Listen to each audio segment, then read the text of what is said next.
Le pouvoir du silence, une arme stoïcienne contre le bruit du monde. Dans le vacarme incessant du monde moderne, où tout nous pousse à parler pour exister, le stoïcien, lui, sait que le silence peut être une force bien plus redoutable.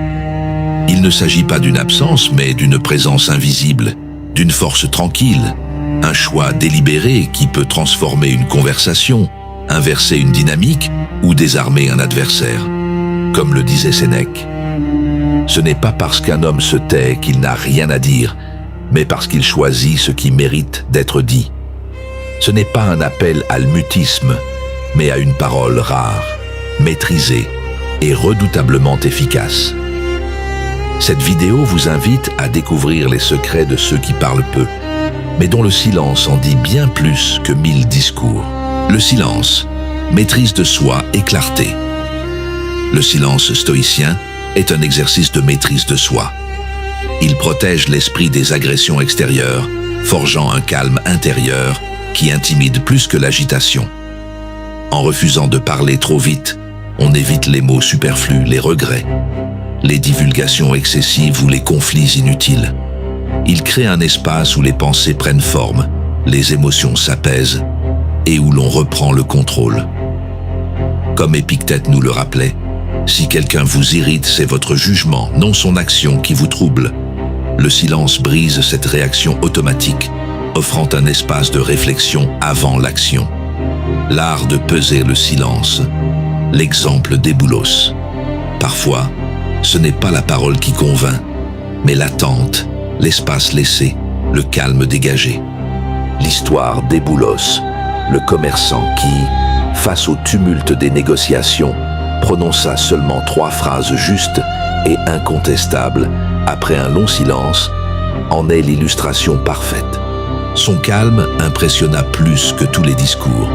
Comme disait Cicéron, « Parle seulement si tes paroles sont plus fortes que le silence. » Se taire laisse place à la réflexion, à l'observation et à des décisions alignées.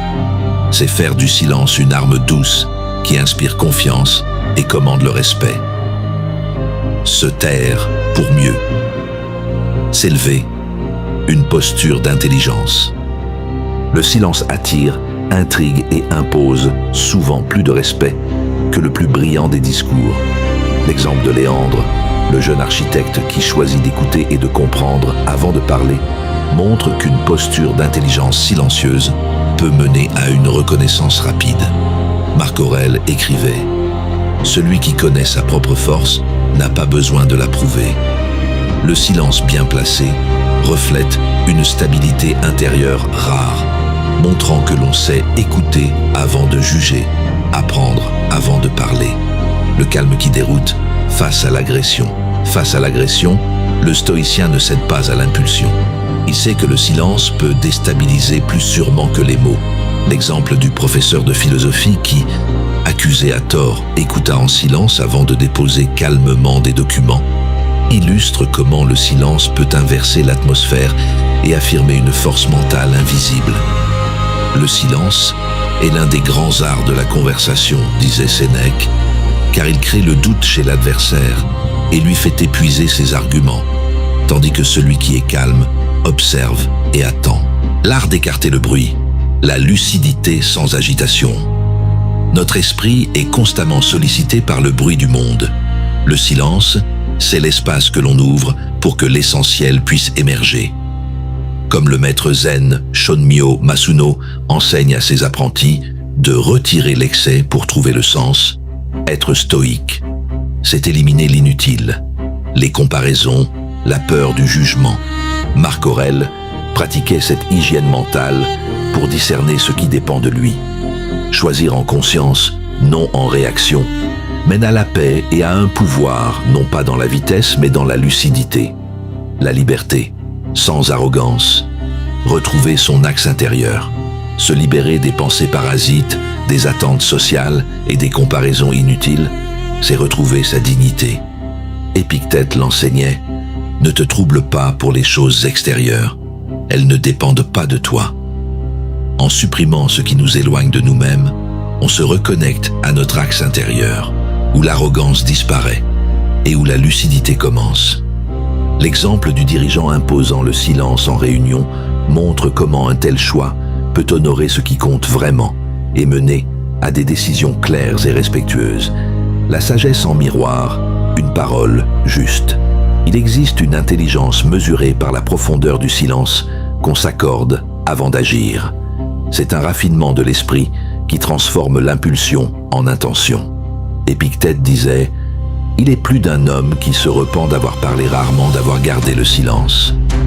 Dans les relations humaines, cette sagesse réfléchie désamorce les conflits et solidifie les liens.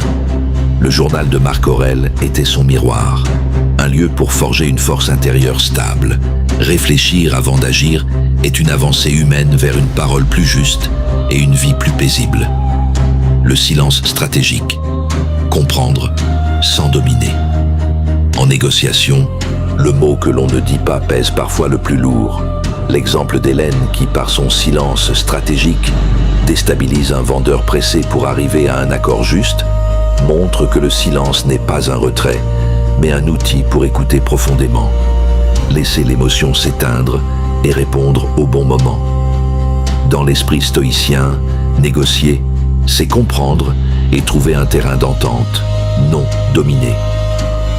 L'écoute silencieuse, un acte d'humilité et de force. L'écoute profonde est une vertu stoïcienne puissante. Dans un monde saturé de bruit, celui qui écoute vraiment offre un espace rare où les mots prennent du poids et la confiance naît. Épictète disait « Nous avons 2 oreilles et une seule bouche pour écouter 2 fois plus que nous ne parlons ». L'écoute authentique désamorce les tensions, montre à l'autre qu'il compte et transforme les échanges. Ceux qui maîtrisent cette écoute sont curieux, ouverts, ancrés et voient chaque dialogue comme une occasion de grandir. La patience en silence, la résilience discrète.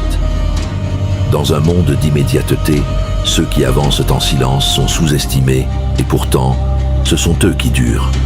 Se taire dans l'épreuve n'est pas fuir, c'est canaliser son énergie là où elle compte vraiment. Sénèque écrivait « Les grandes douleurs sont muettes et parfois c'est dans ce silence que naissent les plus grandes forces. » La résilience silencieuse est un chemin de profondeur qui nous rend plus clairs, plus créatifs, plus justes. Choisir le silence par force intérieure, c'est une victoire quotidienne vers la sagesse. En conclusion, le silence n'est pas une absence, c'est une présence plus profonde. Dans un monde qui valorise le bruit, choisir de se taire devient un acte de force, de maîtrise et de clarté. Le stoïcien ne fuit pas le monde, il l'affronte avec calme, continue d'écouter sans se perdre, de parler sans s'égarer et de vivre sans se disperser. Car parfois, le plus grand impact vient de ce qu'on choisit de ne pas dire.